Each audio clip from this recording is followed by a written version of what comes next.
उपमुख्यमंत्री अजित पवार यांच्या जनसन्मान यात्रेला आजपासून सुरुवात झाली आहे। नाशिक जिल्ह्यातील दिंडोरीतून यात्रेला प्रारंभ होतोय।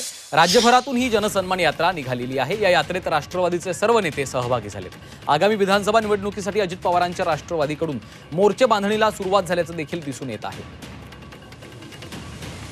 विधानसभा निवडणुकांच्या पार्श्वभूमीवर उपमुख्यमंत्री अजित पवार यांच्या या जनसन्मान यात्रेला महत्त्व प्राप्त झालेलं आहे। नाशिकच्या दिंडोरीतून जनसन्मान यात्रा सुरू झाली आहे। राज्यभरातून ही यात्रा निघालेली आहे। या यात्रेमध्ये राष्ट्रवादीचे सर्व नेते देखील सहभागी झाले।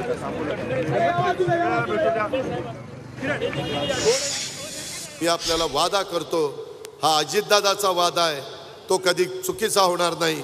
माझ्या माय माऊलींना सातत्याने मदत करणं आणि माझ्या भावांना मदत करणं ही आमची भूमिका राहील आणि पुढे देखील कायम तेच काम आम्ही करत राहू हा शब्द देतो आणि आपली रजा घेतो।